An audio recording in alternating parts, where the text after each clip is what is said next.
All right, people. As you can see, I am the Mopar man. And I've got to show you the success I had on my Sunday because I did it right. Check it out. Ho, ho, ho! She is a trailer now, people. Have Connex with tools, will travel.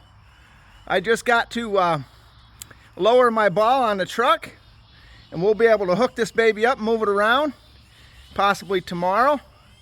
I will get a video. As you can see, it is a little low right there, so what I'm going to do once I get it set up is I'm going to take the plasma cutter and I'm going to take half that off. And then I'm going to put a bar like I did on the other one, and which makes me say to myself, I'm just going to repair the other one. It needs to be up about 6 inches. I can still move it like this, but let the codes guy check this one out. I am only going to put one axle on these, people. It's a 7,500 pound axle. I checked it out on Dexter.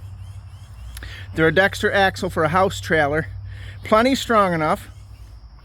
I just built a small straight frame. Let me take you over and show you what I did. Very, very happy with the success I had here today, people. I did grease all the bearings. I pulled all the bearings out and re-greased them. I pulled all the backing, any of the brake system off of them. Take a look at what I did. I just took and welded up 2 pieces. Actually, off that tongue, I cut 2 2-foot pieces. And as you can see, let me zoom in. I just have a couple body bolts off of an old Hyundai. They're good bolts. They're body bolts. And they're my bolts. And now, as you can see, I have clearance underneath. Clearance. And that's the situation, people. We have an axle. As you can see, I did have to open this axle up, and I mended it right there. I put a piece of pipe in the middle. And I did it right. I actually leveled it and put a slight arch in it. But that's the deal. And we can move this around the property now, people. I'm very, very tickled pink, if you can't tell. I have a spot right here. I just need to, now that, here's the code, people. The code enforcer said, as long as I don't put these in front of my garage, so anywhere in front of the plane of my garage, forward towards the road, if they're a trailer, I can put anywhere I want. I could literally line these up along my house, okay? And I could put on the side, welcome to the city of Oneida. And I think that might be a situation that says, hey, that'll get their attention. But let's get through the codes process first and take it through the courts and say, hey, we need our day in court, people. As my good friend Mike always says, the work's over here. So I want you to take a look at the other side. Oh yeah, these tires are weather checked and they are no good. But I got a guy on it. He's looking into getting me a set of tires. But they're good enough to move it around the property, people. And we got one more to do. I'm actually excited now. I didn't need 4 axles after all. I'm actually excited that I've got the other axle and I've got the blueprint, people. I have the blueprint how to do it. I have the blueprint that says I can succeed. I can go up against the codes department and I can win. And you know, my yard right now looks like Hiroshima. It looks just like a bomb went off.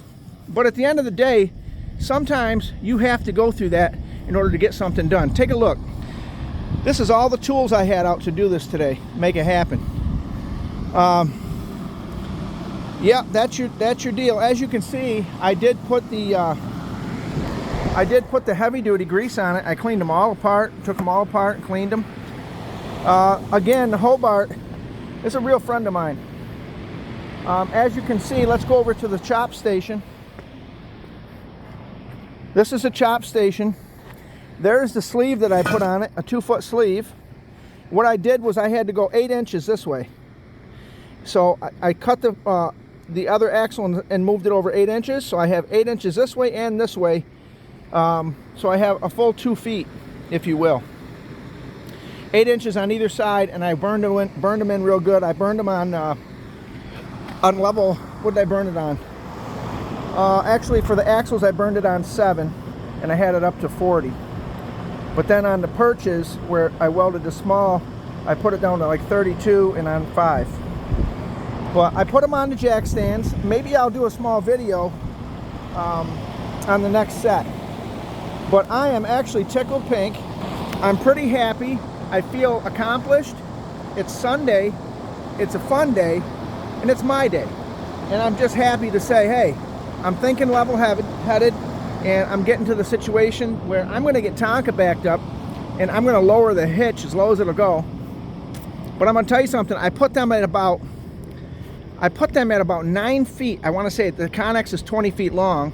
I put it from 9 feet from the back. And I took that farmer's jack off the front, and it's real easy to jack up now. So I think all I got to do is go over to Harbor Freight and get me a wind-up jack to put on the front and mount it. And, you know, the situation is we'll be in good shape. But let me give you a look. There's a look at the height difference. Now that I see it on the ground, it just irks me to no end to think it really needs to be up a little bit, you know, so that I could, I know a lot of people are thinking, why'd you put the tongue on the door side?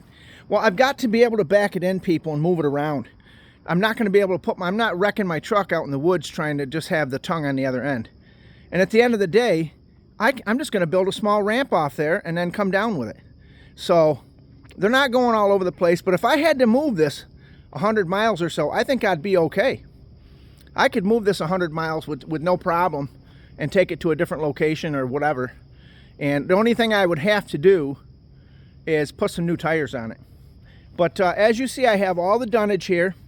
I have all the shoring ready to do this one.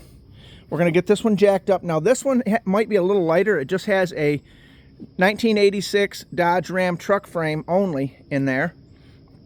And I am just tickled pink, and I'm excited to get them back here and to get them off my lawn and to get them back here where it says, hey, we're in good shape. I do need to make a dump run tomorrow. I've got to get some of that metal and some of this plastic and stuff, this old truck box, and some pieces like this have got to go to the dump. But I'm in good shape. I think I could back one of them right in here, and then I just got to take a couple of them trees down right there to get the other one next to it.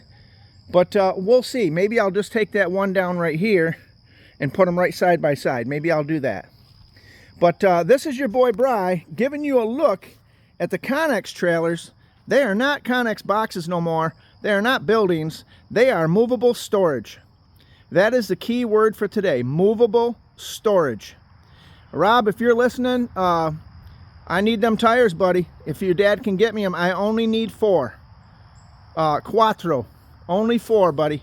But a shout out to the AGT. I carried that axle back here with it. That is a heavy axle. It's an axle that says you're going to have to pick me up or you're going to drag me one way or the other. But as you can see, I got it pretty much centered in order for maneuverability. But let me tell you something. When I set it down on them tires, the excitement that came over me was just unbelievable. I was so happy to say, hey, we are doing it right, and we're doing it right. Because if you're not doing it right, you're not doing it. This is your boy Bry. I got to get on down the road.